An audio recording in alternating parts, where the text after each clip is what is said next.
Good morning all of you. इस क्रम में देखिए आगे हम आज जो पढ़ने वाले हैं वैद्युत आवेश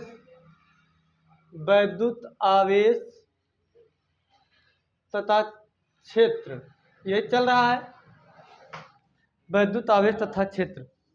इसमें जो आपका अगला टॉपिक है वो है आवेश का क्वांटीकरण ना। देखो हमने अभी तक क्या क्या पढ़ा है,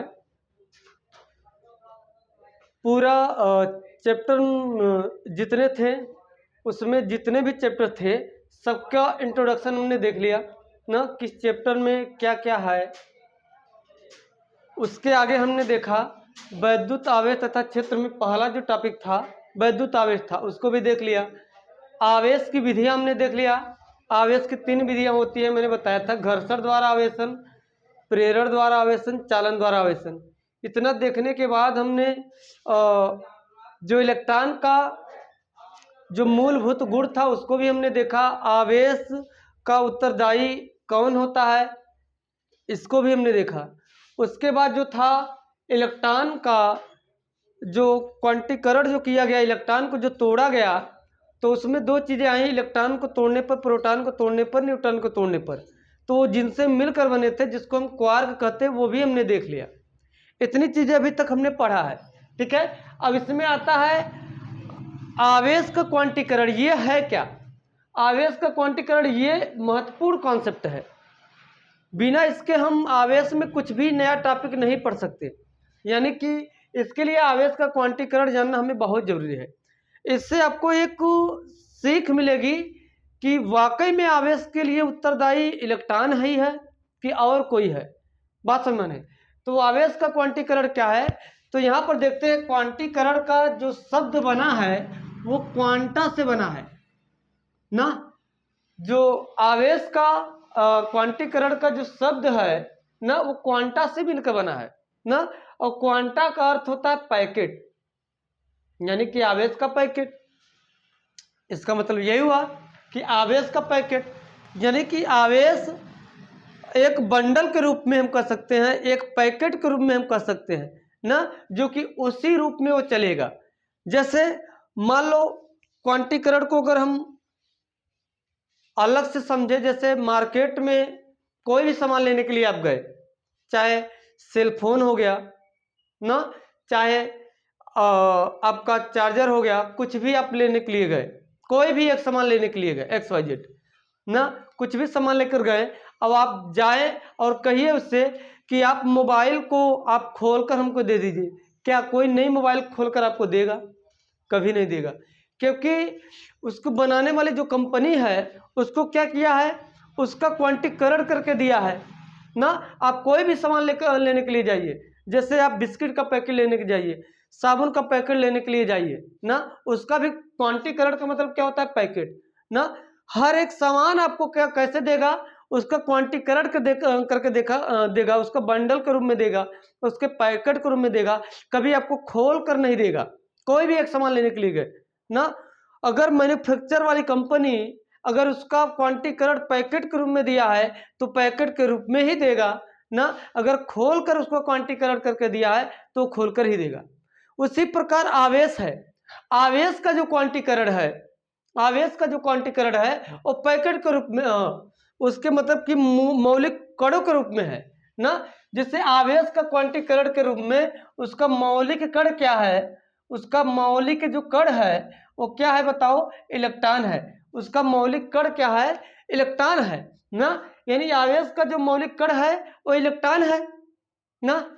यानी कि एक इलेक्ट्रॉन या होगा, या तो 2 इलेक्ट्रॉन होगा, या तो 3 इलेक्ट्रॉन होगा, या तो 4 इलेक्ट्रॉन होगा, या तो n इलेक्ट्रॉन होगा।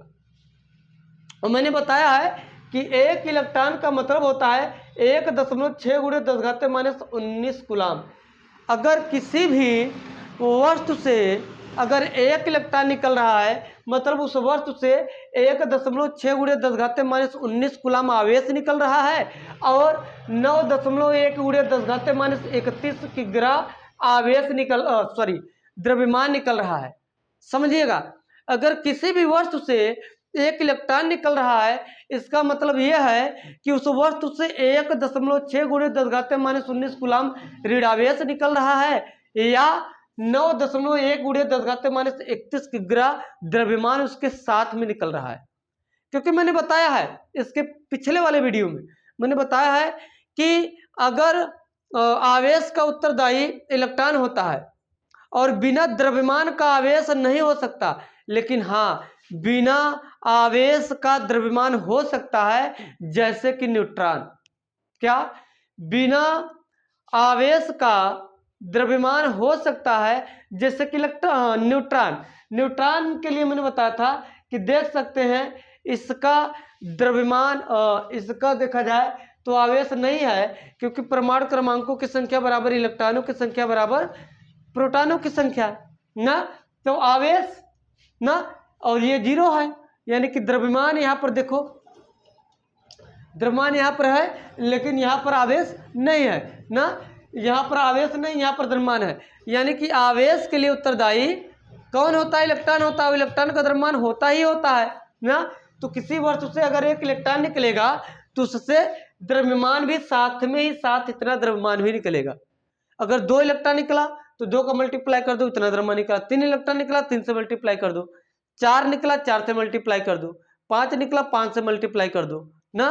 तो एक एक इलेक्ट्रॉन जब भी निकलेगा तो इलेक्ट्रॉन के मान के पूर्ण गुणज के रूप में निकलेगा, इलेक्ट्रॉनों के मान के रूप में पूर्ण गुणज के रूप में निकलेगा। यानी कि हम कह सकते हैं, इतनी बातें समझ में आई तो हम कह सकते हैं, क्या कह सकते हैं बताइए? आवेश का क्वांटीकरण का डिफिनीशन अगर हम लिखे, आवेश के क्वांटीकरण का अगर हम डिफिनीशन लिखे तो डिफिनीशन क्या लिख सकते हैं? तो यहाँ पर लिख सकते हैं कि इलेक्ट्रॉन को ना, इलेक्ट्रॉन को मन चाहे ढंग से विभाजित नहीं किया जा सकता, विभाजित नहीं किया जा सकता। इसका मतलब क्या है?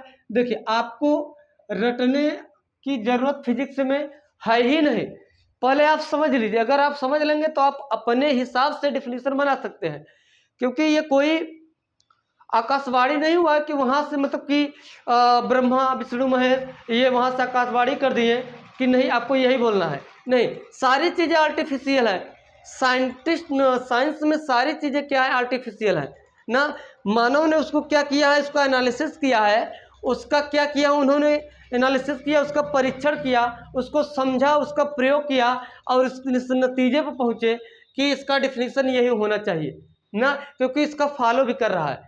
तो आपको भी एनालिसिस किया करना है, आपको भी समझना है, अब आपको भी अपने तरीके से कहना है। बात समझ में? तो इलेक्ट्रॉन को मनचाहे ढंग से नहीं विभाजित करना है ना, कि नहीं चलो हमको एक इलेक्ट्रॉन नहीं, हमको हाफ चाहिए ना, या हमको 3.1 इलेक्ट्रॉन चाहिए। नहीं, ऐसा उसको क्वांटीकरण नेचर नहीं किया है।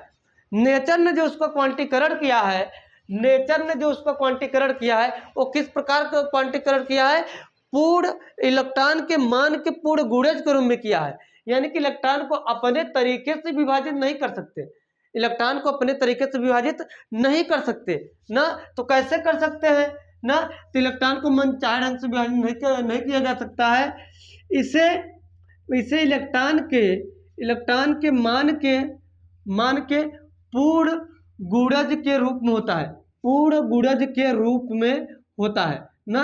यानी कि इलेक्ट्रॉन जो होगा इसके मान के जो भी मान है ना, एक इलेक्ट्रॉन का मान 1.6 गुणे 10⁻19 कूलम है ना, तो पूर्ण गुणज के रूप में होना चाहिए ना। यानी कि या तो एक इलेक्ट्रॉन होगा, अब पूर्ण गुणज का मतलब 2 इलेक्ट्रॉन हो गया, 3 इलेक्ट्रॉन हो गया, 4 इलेक्ट्रॉन हो गया, ये नहीं इलेक्ट्रॉन हो गया ना।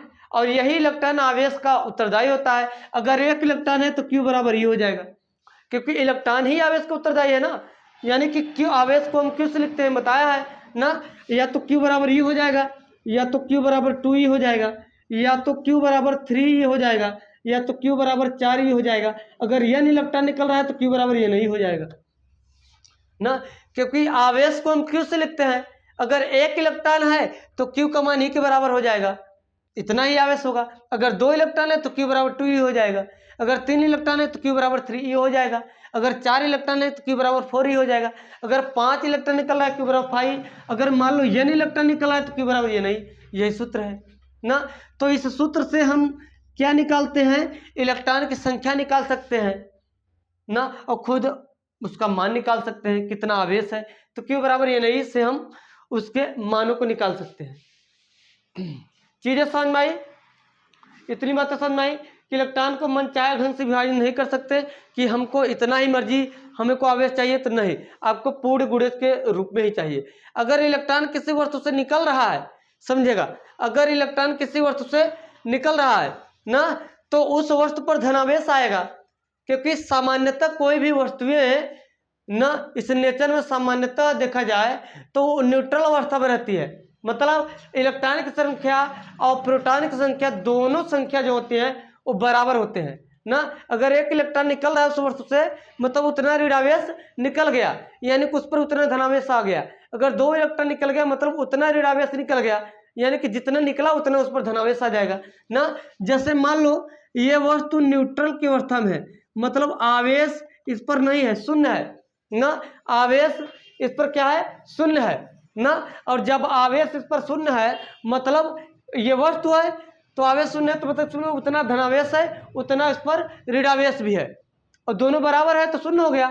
अगर एक इलेक्ट्रॉन निकालेंगे ना, अगर मान लो हम एक इलेक्ट्रॉन इस पर निकाल दिए ना, माइनस से निकल गया, तो इस पर आवेश कितना आ गया, प्लस ही आ गया।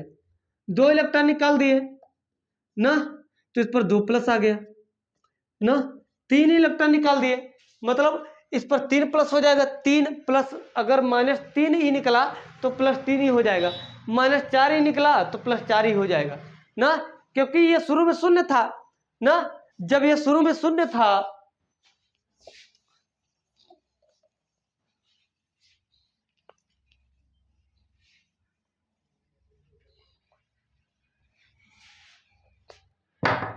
जैसे मान लो ये वस्तु है, ठीक है, इस पर हम आवेश शून्य है अभी ना, यानी कि number of electron number of proton दोनों क्या है, बराबर है। अगर हम एक इलेक्ट्रॉन निकल दिए यहाँ पर, इस पर प्लस एक ही आ गया ना, क्योंकि सामान्य पर क्या था, मान लो प्लस 5 प्रोटॉन था, माइनस 5 इलेक्ट्रॉन था ना, प्लस 5 माइनस 5 शून्य था ना। अब जब एक इलेक्ट्रॉन मैंने यहाँ से निकाल दिया बाहर ना, तो इस पर कितना हो गया बताओ, माइनस 4 हो गया ना। इस पर क्या हो गया, माइनस 4 हो गया, ये प्लस ये माइनस ना। जब 4 हो गया तो 5 में से 4 घट गया, कितना आ जाएगा, 1, यानी इस पर जो परिणामी मान आया वो प्लस ही हो जाएगा, क्योंकि प्लस 4 ही प्लस 5 ही माइनस 4 ही प्लस ही।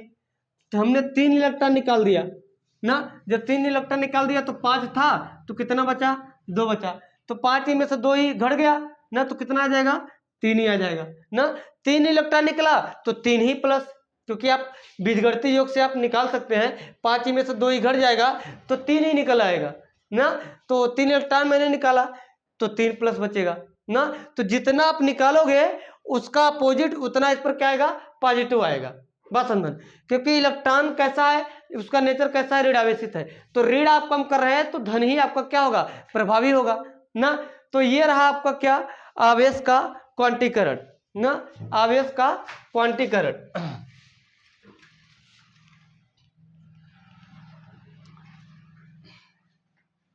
और बताया मैंने कि किसी वस्तु से, अगर किसी वस्तु से आप इलेक्ट्रॉन निकालोगे तो उसके साथ साथ उतना उसमें द्रव्यमान की कमी भी होती है ना, क्योंकि बिना द्रव्यमान का आवेश हो ही नहीं सकता, बिना द्रव्यमान का आवेश हो ही नहीं सकता। बिना द्रव्यमान का आवेश यानी कि बिना द्रव्यमान का आपका देखा जाए तो आवेश नहीं हो सकता, लेकिन बिना आवेश का द्रव्यमान हो सकता है। याद रखना, ये बहुत महत्वपूर्ण कॉन्सेप्ट है कि बिना द्रव्यमान का आवेश नहीं हो सकता, लेकिन बिना आवेश का द्रव्यमान हो सकता है, जैसे कि न्यूट्रॉन ना। बिना द्रव्यमान का आवेश नहीं हो सकता, लेकिन बिना आवेश का द्रव्यमान हो सकता है, जैसे कि न्यूट्रॉन। इस बात को याद रखिए। अब आगे चलते हैं। जैसे मान लो कोई क्वेश्चन हम लेते हैं, जैसे कोई वस्तु है, कोई वस्तु है, ठीक है ना, ए नाम का कोई वस्तु है, ठीक है, ये बी नाम का कोई वस्तु है ना, ये ए वस्तु है, ये बी वस्तु है ना। ये दोनों साइज में बराबर है, साइज में दोनों क्या है, बराबर है ना, द्रव्यमान में भी दोनों क्या है, बराबर है। चलिए अब यहाँ पर हम देख सकते हैं कि ये दोनों आवेशहीन है ना, तो मैंने क्या किया, इन दोनों को रगड़ दिया आपस में, इन दोनों को मैंने आपस में रगड़ दिया, इसमें से इलेक्ट्रॉन निकल के इसमें चला आया, इसमें से इलेक्ट्रॉन निकल कर इसमें चला आया। अब आप बताइए, इसमें से इलेक्ट्रॉन निकल के इसमें चला आया ना, इसका मान लेते हैं द्रव्यमान यमोन है, इसका द्रव्यमान अब m2 हो गया। पहले क्या था, दोनों द्रव्यमान सेम थे, दोनों द्रव्यमान क्या थे, पहले सेम थे। ये पहले का द्रव्यमान है, क्या है, ये दोनों पहले के द्रव्यमान है ना। अब इनका द्रव्यमान यमोन हो गया, अब इनका द्रव्यमान m2 हो गया। अब बताइए द्रव्यमान में, द्रव्यमान अब किसका अधिक होगा किसका कम होगा, मैंने रगड़ दिया, इसमें से इलेक्ट्रॉन निकल कर इसमें चला आया। असल क्योंकि अगर इलेक्ट्रॉन निकलेगा तो इलेक्ट्रॉन निकले के बाद द्रव्यमान भी अपने साथ ले जाएगा, पहले तो दोनों सेम था, जब इलेक्ट्रॉन निकल गया ये ऋणावेशित हो गया, ये धनावेशित हो जाएगा, लेकिन द्रव्यमान इसका बढ़ जाएगा क्योंकि इलेक्ट्रॉन इसमें से निकल किसमें गया, तो एक इलेक्ट्रॉन के बराबर का द्रव्यमान इसका बढ़ जाएगा। भले ही एक इलेक्ट्रॉन का द्रव्यमान बहुत कम होता है, लेकिन परिवर्तन तो होगा ना, परिवर्तन तो होगा। तो हम कह सकते हैं यमोन ग्रेटर देन m2 ना, हम कह सकते हैं यमोन ग्रेटर देन m2, या कह सकते हैं यमोन का कितना मान होगा, तो हम कह सकते हैं पहले द्रव्यमान m था, तो m प्लस इलेक्ट्रॉन का मान लो एक इलेक्ट्रॉन निकला इसमें से इसमें, तो उसी एक इलेक्ट्रॉन के द्रव्यमान को हम यमोन मान लेते हैं, तो यमोन प्लस यमोन हो जाएगा ना, और ग्रेटर देन हो जाएगा किसके, पहले वाले m2 से ना, m प्लस यमोन ग्रेटर देन m2, ठीक है। यानी कि एक इलेक्ट्रॉन का द्रव्यमान अगर यमोन रहा होगा तो इसका द्रव्यमान अब घट गया, मान लेते इसका द्रव्यमान m2 हो गया, इसका द्रव्यमान यमोन हो गया ना, तो m प्लस इसको यमोन माने हैं, तो यहाँ पर हम लिख सकते हैं m प्लस EMI, क्योंकि एक इलेक्ट्रॉन निकला है ना, तो इसका टोटल का द्रव्यमान को क्या मानेंगे, यमोन मानेंगे, और यमोन ग्रेटर देन हमने m2 लिखा, तो m plus EMI greater than m2 बड़ा हो जाएगा, क्योंकि एक इलेक्ट्रॉन निकला तो अपने द्रव्यमान के बराबर द्रव्यमान, अपने आवेश तो निकला ही, अपने साथ ही अपना द्रव्यमान भी इलेक्ट्रॉन लेकर जाएगा, तो एक इलेक्ट्रॉन का द्रव्यमान मान लेते हैं mi, तो उतना द्रव्यमान क्या हो जाएगा, बढ़ जाएगा उसका, ठीक है, उतना उसका द्रव्यमान बढ़ जाएगा। तो इस स्थिति में इलेक्ट्रॉन निकलेगा तो ये धनावेशित होगा, लेकिन इसके द्रव्यमान में भी बढ़ेगा, ये ऋणावेशित होगा ना, इसका द्रव्यमान भी बढ़ेगा और इसका आवेश कैसा होगा, ऋणावेशित होगा। बात समझ में आई।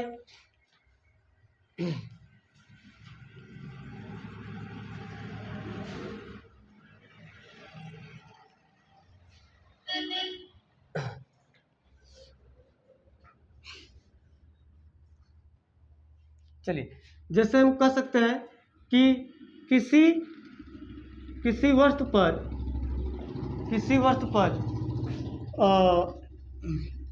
500 इलेक्ट्रॉन की कमी है, किसी वस्तु पर 500 इलेक्ट्रॉन की कमी है, तब उस वस्तु पर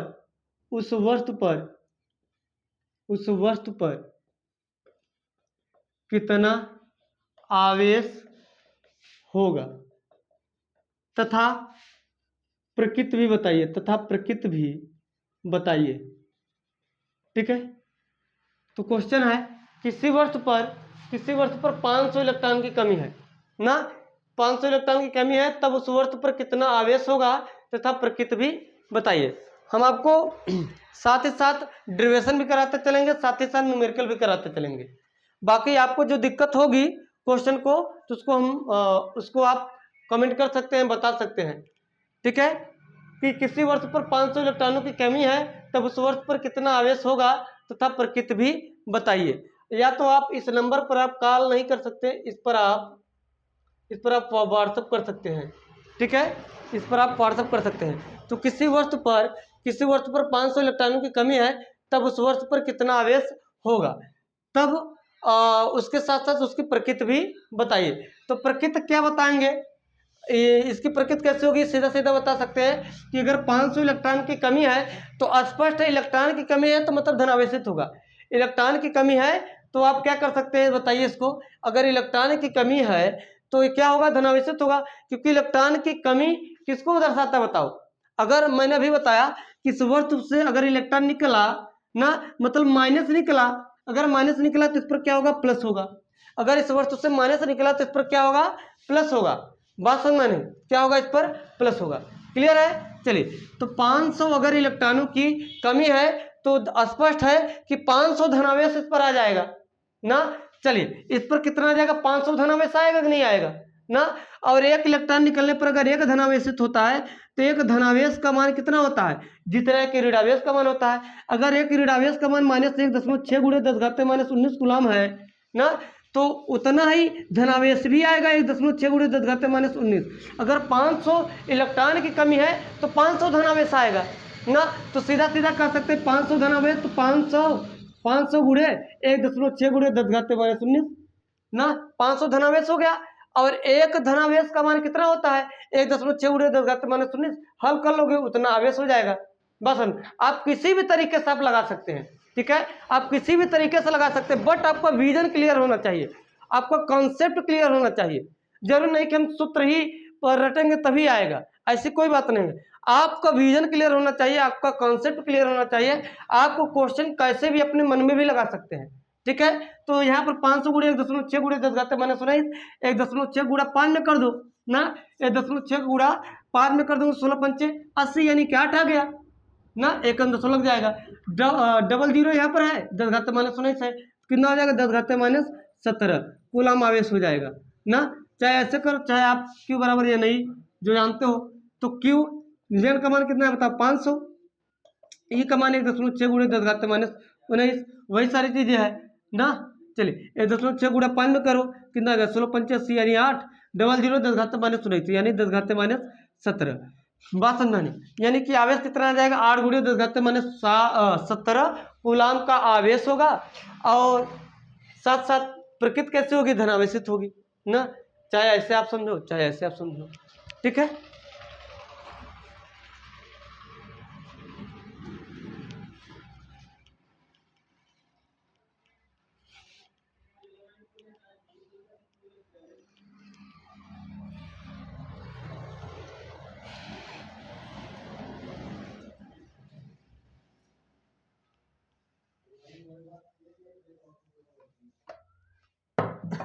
चलिए, जैसे मान लो यहाँ पर क्वेश्चन जैसे हम कहा है कि यदि वस्तु ए कामा वस्तु बी को ना, यदि वस्तु ए वस्तु बी को आकर्षित करता है ना। क्या, यदि ए कोई वस्तु है, वस्तु बी को क्या करता है, आकर्षित करता है, तब वस्तु बी पर कौन सा आवेश होगा, समझिएगा, ध्यान देना। यदि ए वस्तु बी को क्या करता है, आकर्षित करता है, तब वस्तु बी पर कौन सा आवेश होगा ना। नंबर 1 धनावेश, वस्तु ए पर हम मान लेते पॉजिटिव है, वस्तु ए पर कौन सा वस्तु है, पॉजिटिव है ना, तो यहाँ लिखेंगे धनावेश होगा नंबर 1। नंबर बी ऋणावेश होगा ना। नंबर ए धनावेश होगा, नंबर बी ऋणावेश होगा, नंबर सी उदासीन होगा, नंबर डी बी तथा सी दोनों, ठीक है। क्वेश्चन समझिएगा, करा यदि वस्तु ए अगर वस्तु धनावेशित है और ये वस्तु बी को क्या करता है, आकर्षित करता है ना, तब वस्तु बी पर कौन सा आवेश होगा ना।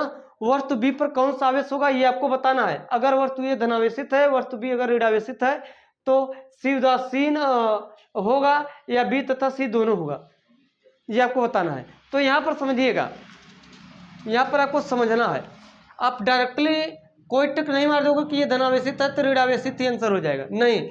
यहाँ पर देखिए विकल्प, आप ऋणावेशित भी हो सकता है, उदासीन भी हो सकता है। मैंने बताया है कि कंघी के और प्रेरण द्वारा आवेशन मैंने समझाया भी है ना। अगर आप किसी कंघी को बाल से रगड़ देते हैं, वो कागज के छोटे छोटे टुकड़े को आकर्षित करता है, तो इसका कारण क्या है, कंघी तो आवेशित हो गया, लेकिन कागज के छोटे छोटे टुकड़े थोड़ी ना आवेशित है। कागज के जो छोटे छोटे टुकड़े हैं ना, वो तो न्यूट्रल है ना, फिर भी आकर्षित कर रहा था अगर ये ऋणावेशित होता तो फिर भी आकर्षित करता, क्योंकि मैंने बताया है कि विपरीत प्रकृति के आवेश एक दूसरे को आकर्षित करते हैं, समान प्रकृति के आवेश क्या करते हैं, प्रतिकर्षित करते हैं। लेकिन यहाँ पर साथ साथ मैंने ये भी बातें बताई थी, अगर कंघी को बाल से रगड़ देते हो तो जो कागज के छोटे छोटे टुकड़े होते हैं ना, उसको भी एक आकर्षित करता है। कंघी रगड़ा गया, रगड़ने के कारण, घर्षण के कारण उस पर आवेश आ गया, क्योंकि घर्षण द्वारा आवेशन मैंने बताया है ना। लेकिन कागज के छोटे छोटे टुकड़े वो तो आवेशित नहीं थे, उसको तो आवेशित कर लिया। मतलब ऋणावेशित भी हो सकता है और उदासीन भी हो सकता है। तो विकल्प नंबर डी हमारा क्या है, बी तथा सी दोनों ना। तो विकल्प हम टिक करेंगे ये। अगर ये विकल्प ना होता तब आप ऋणावेशित करते या फिर इसको करते तो दिक्कत हो जाता ना। अगर ये विकल्प ना होता ना तब तो आप इसको मार सकते हो, लेकिन अगर ये विकल्प है तो आपको और भी देखना होगा ना कि ऐसा कहीं नहीं है कि बी और सी दोनों है ना। तो यहाँ पर ये सही होगा आपका बात। तो राइट आंसर क्या होगा ये। तो याद रखना इस बात को, आवेशन का यानी कि आकर्षण का प्रमाण, ध्यान देना, ये हम कह सकते हैं कि आवेशन का प्रमाण ना, आवेशन का जो प्रमाण होगा ना, ये क्या होगा, आकर्षण होगा। याद रखना, आवेशन का प्रमाण हमेशा आकर्षण होगा, न कि प्रतिकर्षण। याद रखना, आवेशन का प्रमाण क्या होगा, आकर्षण होगा, न कि प्रतिकर्षण होगा ना। आवेशन का प्रमाण क्या होगा बताओ, आकर्षण होगा, न कि प्रतिकर्षण ना। अगर किसी वस्तु पर आवेश है या नहीं है ना, तो उसके लिए हमारा क्या होगा, आकर्षण होगा। जैसे कागज के छोटे छोटे टुकड़े पर आवेश नहीं था ना, कागज के छोटे छोटे टुकड़े पर आवेश था नहीं था ना, फिर भी उसको क्या करता था, आकर्षित करता था ना। अगर किसी वस्तु पर आवेश है ना और किसी वस्तु पर आवेश नहीं है तो उसको क्या करेगा, आकर्षित कर सकता है, प्रतिकर्षित नहीं कर सकता। इसलिए मैंने लिखा आवेशन का प्रमाण आकर्षण होगा, न कि प्रतिकर्षण। अगर किसी वस्तु पर आवेशन का प्रमाण अगर आपको चेक करना है, आवेश है कि नहीं है, समझेगा। अगर किसी वस्तु पर आवेश का प्रमाण अगर चेक करना है ना, तो वो प्रमाण यही देगा आवेश है कि नहीं है। तो अगर आवेश नहीं है तो उस वस्तु को आकर्षित कर सकता है, प्रतिकर्षित कभी नहीं कर सकता। बात समझ में, किसी वस्तु को अगर वो आकर्षित करेगा तो आवेशन का प्रमाण यही दर्शाएगा कि या तो उस वस्तु पर आवेश होगा तो क्या करेगा, आकर्षित करेगा, और अगर नहीं होगा तो भी आकर्षित करेगा ना। तो आवेशन का जो प्रमाण होगा वो आकर्षित करेगा, आवेशन का प्रमाण आकर्षण होगा, न कि प्रतिकर्षण। इस बात को याद रखिएगा ना, ये मोस्ट इंपॉर्टेंट आपका क्या कॉन्सेप्ट है, बात समझ। तो आवेशन का प्रमाण क्या होगा, आकर्षण होगा, न कि प्रतिकर्षण। क्लियर हो गया। चलिए आगे हम देखते हैं।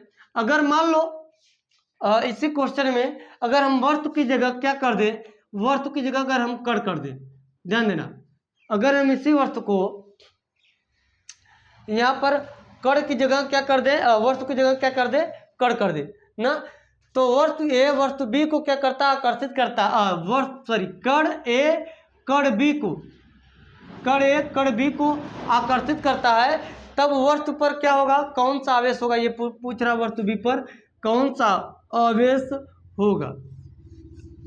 ठीक है, अगर वस्तु कण ए कण बी को क्या करता है, कण ए धनावेशित है और कण बी को क्या करता है, आकर्षित करता है, तब कण बी पर, यहाँ पर भी कण होगा ना, तब कण बी पर कौन सा आवेश होगा, नंबर 1 ना, धनावेश होगा, नंबर बी ऋणावेश होगा, नंबर सी कोई नहीं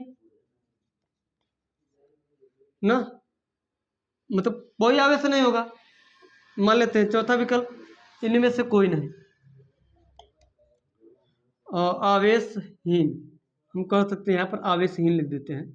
ठीक है, उसके बाद इनमें से कोई नहीं। आपको समझना है बस, आपको ऐसे क्वेश्चन कराने का तात्पर्य केवल यही है कि आपका कॉन्सेप्ट डेवलप हो। ठीक है, चलिए number A plus number B minus number C आवेशहीन होगा या उदासीन कर सकते हैं, नंबर डी इनमें से कोई नहीं। उदासीन पहले भी मैंने लिखा था। ठीक है, चलो कोई दिक्कत नहीं, इनमें से कोई नहीं। तो कण है, तो ध्यान देना, कण का मतलब एक कण ही, याद रखिएगा यहाँ पर, कण का मतलब एक कण यानी कि इलेक्ट्रॉन होगा या प्रोटॉन होगा। बस कण का मतलब क्या होगा, कण का मतलब ये होगा कि उससे छोटा नहीं होगा।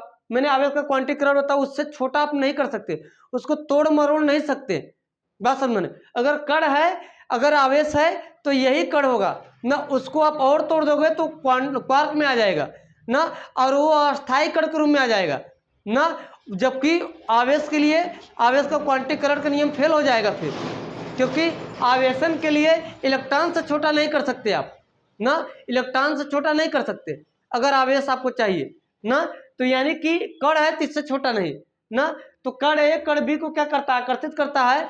तो याद रखना, अगर कण ए कण बी को आकर्षित करता है तो यहाँ पर ध्यान देना, यहाँ पर अब ये उदासीन नहीं होगा, बात समझ में, क्योंकि कण है तो कण कण को ही आकर्षित करेगा, कण कण को ही प्रतिकर्षित करेगा ना, तो कण की स्थिति में आप न्यूट्रल नहीं ले सकते ना, क्योंकि कण की स्थिति में जब कोई वस्तु होता है उस समय अगर उदासीन है तो उसमें कण इलेक्ट्रॉन और कण प्रोटॉन ना, कण इलेक्ट्रॉन और कण प्रोटॉन दोनों के कण क्या होते हैं, बराबर होते हैं, जो कि कट कर शून्य बना देते हैं ना। अगर किसी वस्तु पर अगर आवेश शून्य है मतलब उसमें इलेक्ट्रॉन का कण और प्रोटॉन का कण दोनों कण क्या है, बराबर हैं ना। कण के रूप में इलेक्ट्रॉन, प्रोटॉन, न्यूट्रॉन यही तीन मौलिक कण हैं।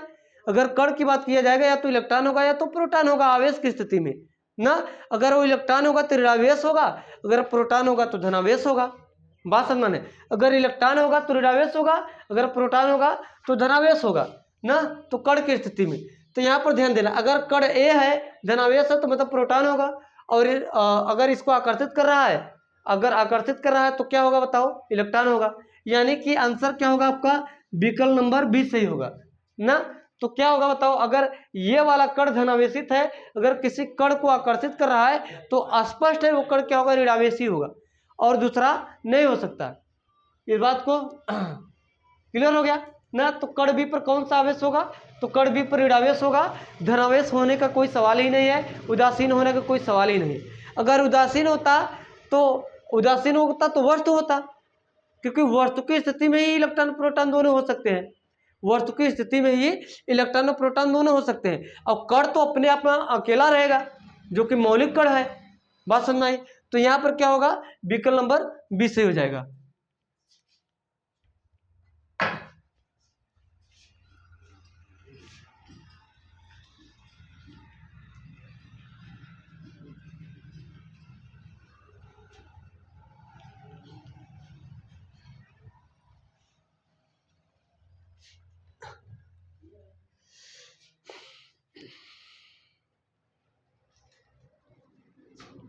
चलिए अब देखते हैं आवेश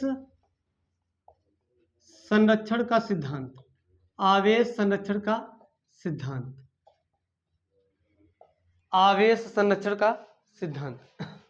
चलिए, जैसे आप द्रव्यमान संरक्षण का सिद्धांत पढ़े हैं, जैसे आप ऊर्जा संरक्षण का सिद्धांत पढ़े हैं ना, वैसे ही आपका आता है आवेश संरक्षण का सिद्धांत। तो ये आवेश संरक्षण का सिद्धांत क्या है, आवेश संरक्षण का सिद्धांत ये कहता है कि उसी प्रकार कि आवेश को नहीं उत्पन्न किया जा सकता है, न ही नष्ट किया जा सकता है ना। इस प्रक्रिया में आवेश का पूरा जो मान होता है वो संरक्षित रहता है या नियत रहता है, जो भी है। लेकिन ये जो आवेश संरक्षण का सिद्धांत है ना, इसके विषय में आइंस्टाइन का जो मानना है, समझिएगा, इसके पहले यानी कि इस सिद्धांत को आइंस्टाइन ने दिया था। जो आइंस्टाइन ने जो सिद्धांत दिया, आवेश संरक्षण के सिद्धांत दिया, इस सिद्धांत को जानने के बाद इनके नियम को यानी कि आवेश संरक्षण के सिद्धांत जो दिया उन्होंने ना, इनके सिद्धांत को पढ़ने के बाद लोगों को फिजिक्स का देखने का नजरिया बदल गया।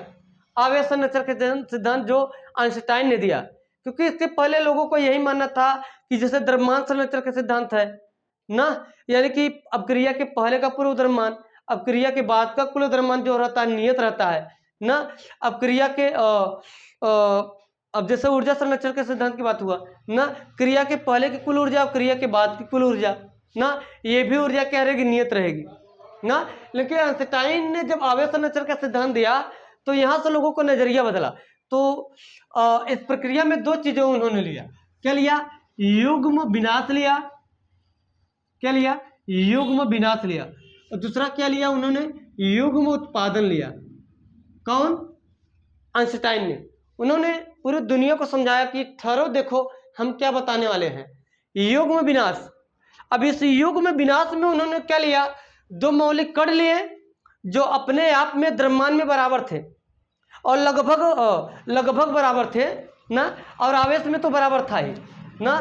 तो ऐसे उन्होंने क्या किया, दो कण लिया। अब आपके दिमाग में चल रहा होगा ये दो कण ना जो आवेश में और द्रव्यमान में लगभग बराबर थे, आवेश में तो हालांकि बराबर ही थे और द्रव्यमान में भी लगभग बराबर थे, वो कण ही थे, वो मौलिक कण थे। बात समझ माने ना, वो मौलिक कण है। तो यहाँ पर आपके दिमाग में चल रहा होगा इलेक्ट्रॉन और प्रोटॉन, बट ऐसा नहीं था। इलेक्ट्रॉन का द्रव्यमान जो होता है 9.1 × 10⁻³ होता है, और जो कि प्रोटॉन का द्रव्यमान इतना नहीं होता, उससे ज्यादा होता है ना। तो लगभग आवेश तो दोनों प्लस ही माइनस ही बराबर हो जाएंगे, लेकिन द्रव्यमान में बराबर नहीं है। बस समझ, इसलिए उन्होंने एक कण लिया, मौलिक कण के रूप में लिया, क्या, इलेक्ट्रॉन लिया ना, और मौलिक कण में ये ऋण आवेशक हो गया, और दूसरा पॉजिट्रॉन लिया ना, इलेक्ट्रॉन और पॉजिट्रॉन आवेश में बराबर और द्रव्यमान में भी लगभग बराबर ही है इलेक्ट्रॉन और पॉजिट्रॉन ना। तो उन्होंने बताया कि युग में विनाश और युग में उत्पादन में क्या बताया, आवेश संरक्षण सिद्धांत। इसको बारीकी से आप समझिएगा कि इलेक्ट्रॉन और पॉजिट्रॉन को जब उन्होंने लिया और आवेश संरक्षण के सिद्धांत को परिभाषित करने लगे, तो इलेक्ट्रॉन का जो कण और पॉजिट्रॉन का जब कण टकराया, क्या, इलेक्ट्रॉन और पॉजिट्रॉन का जब कण टकराया तो टकराने के बाद ऊर्जा निकली, और ये ऊर्जा के रूप में ये किरणें निकली ना, और ये किरणें जो थी ये गामा किरणें थी।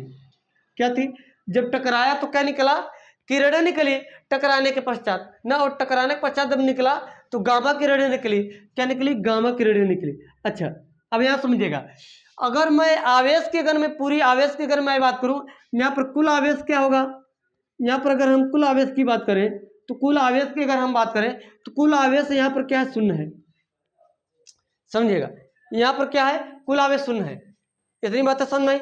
अगर मैं यहाँ पर अगर मैं बात करूँ, यहाँ पर भी आवेश शून्य है ना।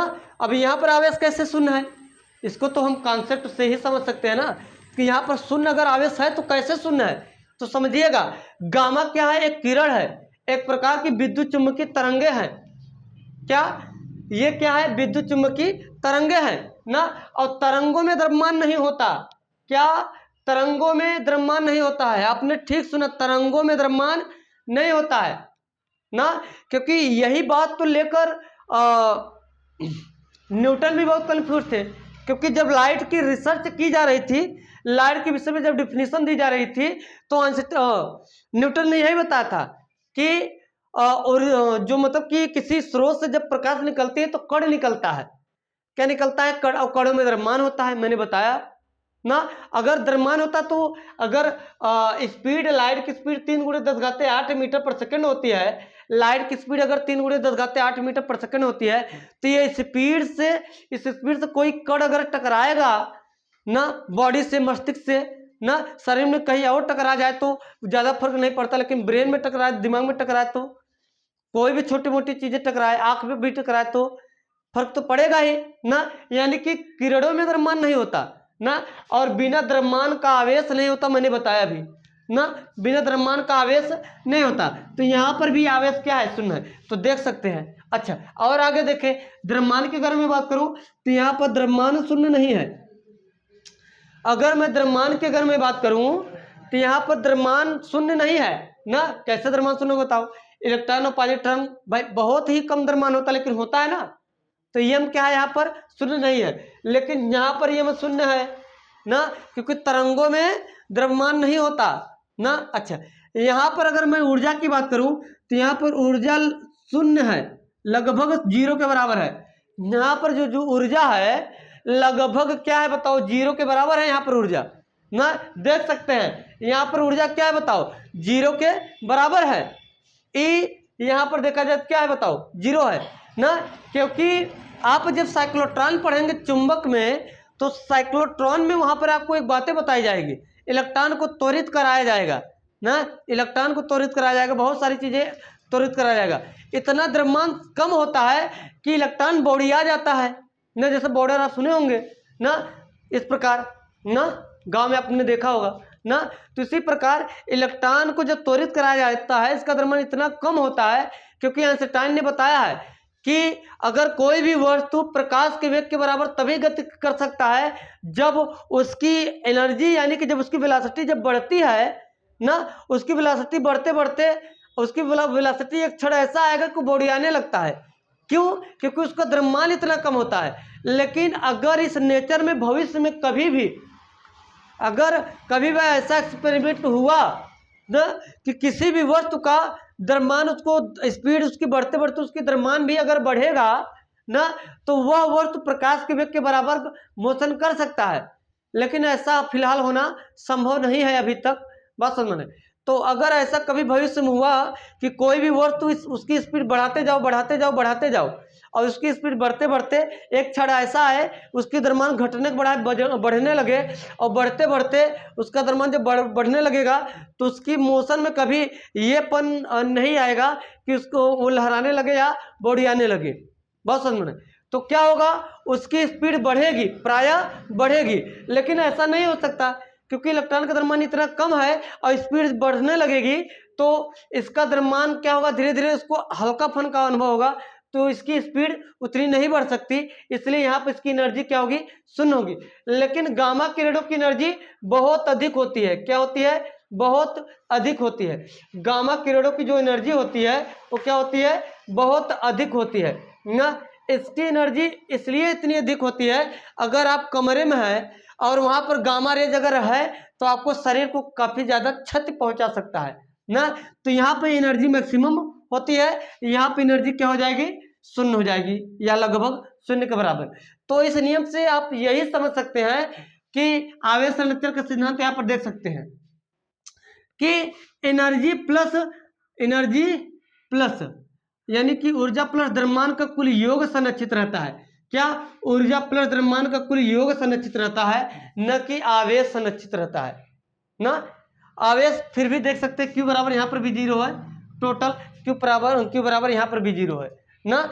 आवेश तो देख सकते हैं, आप बता सकते हैं कि यहाँ पर शून्य है तो यहाँ पर भी शून्य है ना। लेकिन आइंस्टाइन ने जो बताया वो बताया कि ऊर्जा प्लस द्रव्यमान का कुल योग संरक्षित रहता है।